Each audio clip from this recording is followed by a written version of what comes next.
3 घंटे का पेपर होगा, 100 नंबर का पेपर होगा और उसके अंदर टोटल 65 क्वेश्चन होंगे। ये टोटल मिला के लगभग 30 ब्रांचेस के अंदर ये एग्जाम कंडक्ट होता है दोस्तों। नेचर दोनों का अलग अलग है। आपको डिस्क्रिप्टिव की प्रिपरेशन करेगी, पर डिस्ट्रक्टिव में आपको टाइम मिलेगा, आप पहले ऑब्जेक्टिव की प्रिपरेशन कर सकते हैं। एप्टीट्यूड, मैथमेटिक्स, मटेरियल साइंस, उसके अलावा बहुत सारे ऐसे होते हैं जैसे इंजीनियरिंग एथिक्स हो गया, उसका आपके पास प्रोडक्शन हो गया, डिजाइन हो गया, एनवायरमेंटल हो गया, जनरल साइंस हो गया, ये सब चीजें आपको देखने को मिलता है। नेक्स्ट सेकंड बात करता हूं दोस्तों, ईएससी एग्जाम पैटर्न की बात करता हूं। जो इंजीनियरिंग सर्विसेज है ये बीटेक वाले स्टूडेंट ही दे सकते हैं।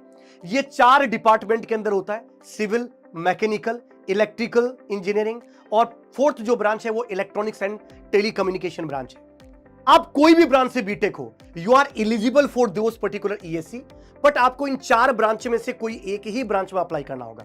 फॉर एग्जांपल, आपकी ब्रांच कंप्यूटर साइंस है और आप चाहते हो कि इंजीनियरिंग सर्विसेज का पेपर दो, तो आप ये 4 ब्रांच सिविल, मैकेनिकल, इलेक्ट्रिकल और इलेक्ट्रॉनिक्स एंड टेलीकम्युनिकेशन, इन 4 में से कोई एक ब्रांच में आपको प्रिपेयर करना होगा, आप एलिजिबल हो फॉर्म फिल करने के लिए। इंजीनियरिंग सर्विसेज में यार 2 चीजें होती है। सबसे फर्स्ट होता है प्रिलिमिनरी।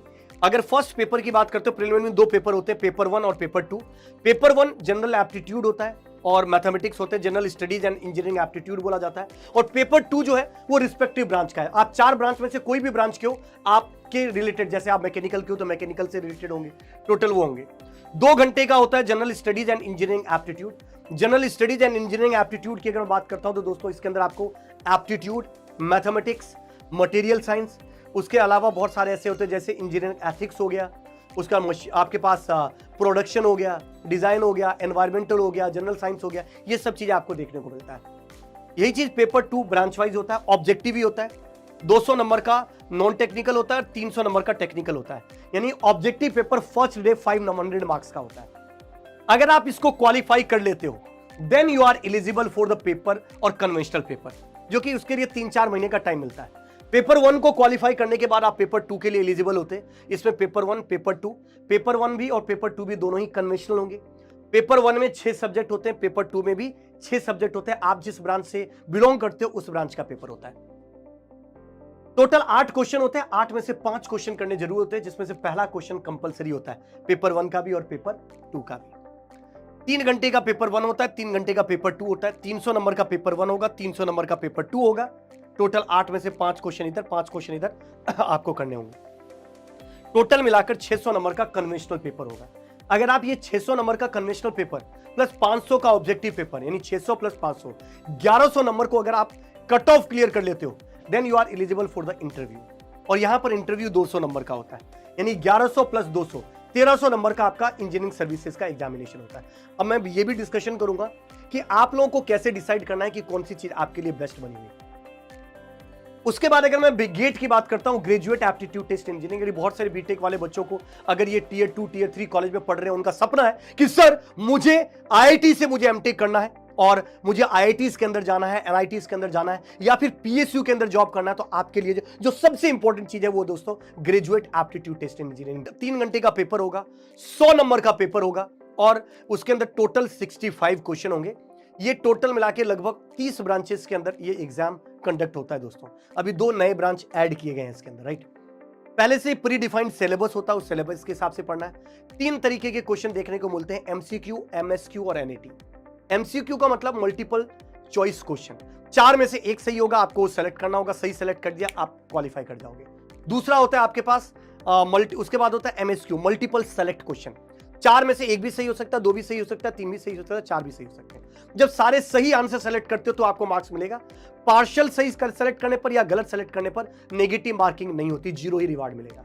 और तीसरे टाइप का एनएटी, न्यूमेरिकल आंसर टाइप, उसमें आपको वर्चुअल कीबोर्ड की मदद से या कीबोर्ड की मदद से आपको नंबर्स लिखने, जैसे कोई न्यूमेरिकल दिया, आंसर 2.76 है तो आपको 2.76 आपको लिखना होगा।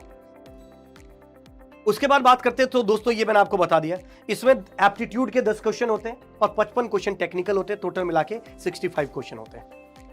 अब क्वेश्चन ये बनता है कि सर हमें किस चीज से शुरू करनी चाहिए, तो यार इसका बड़ा सिंपल सा क्वेश्चन है जो मैं आप लोगों को बताना चाहूंगा। बहुत सारे लोगों की ड्रीम अगर पहले से ही है कि सर मुझे यूपीएससी सिविल सर्विसेज ही करना है, तो किसी और से मत पूछो कि क्या बोल रहा है, क्या सही है, आप उसके पीछे लग जाओ। सबसे पहले ऑफिशियली सिलेबस को डाउनलोड करो, फिर आप जो अपने कौन से सब्जेक्ट मेंस के अंदर चूज करने वाले हैं उसके लिए थोड़ा रिसर्च करिए, उन लोगों से गाइड करिए। अनअकैडमी में बहुत सारे टीचर्स आपको मिलेंगे जो आपको गाइड करेंगे आपको कौन सा सब्जेक्ट लेना चाहिए, आपके लिए बेस्ट सब्जेक्ट क्या है, वो आप उनको फॉलो कर सकते हो। अगर उसके बाद कुछ देखना ही नहीं, अगर किसी को लगता है कि नहीं सर मुझे तो टेक्निकल में है, इलेक्ट्रिकल इलेक्ट्रॉनिक्स और सिविल और मैकेनिकल से हूं, तो आप नो डाउट बिना किसी टेंशन के आप इंजीनियरिंग सर्विसेज की प्रिपरेशन करो। गेट का बाय प्रोडक्ट ही आपकी प्रिपरेशन हो जाएगी, क्योंकि आप बहुत ऊपर लेवल पे प्रिपरेशन कर रहे हो। तो हाँ, दोनों का डिमांड थोड़ा थोड़ा अलग जरूर है, बट इसका मतलब नहीं कि वो एंटायरली डिफरेंट है, जाने का रास्ता वही है, राइट। अगर मैं ईएसी की बात करूं तो बहुत वास्ट सिलेबस है, गेट की बात करूं तो थोड़ा डेप्थ में जाना पड़ता है, तो वहां पर आपको वास्ट भी पढ़ना है और डेप्थ में भी जाना है, ये चीज आपको ध्यान रखना पड़ेगा। नेचर दोनों का अलग अलग है, आपको डिस्क्रिप्टिव की प्रिपरेशन करेगी, पर डिस्ट्रक्टिव में आपको टाइम मिलेगा, आप पहले ऑब्जेक्टिव की प्रिपरेशन कर सकते हो। अगर आप सीएससी स्टूडेंट हो या फिर आपका ड्रीम है आईआईटी में ही जाने का या पीएसयू में जाने का, तो आपको आंख बंद करके बिना किसी को सोचे समझे आपको सीधी गेट पर लग जाना है, राइट। क्योंकि ये गेट वो है जो आपके करियर का गेट ओपन करेगा। तो वहां पर आपको किसी और से नहीं पूछना है कि क्या सही है क्या गलत है, किस डायरेक्शन में जाना चाहिए, किस डायरेक्शन में नहीं जाना चाहिए, आपको डायरेक्टली गेट की प्रिपरेशन करनी चाहिए।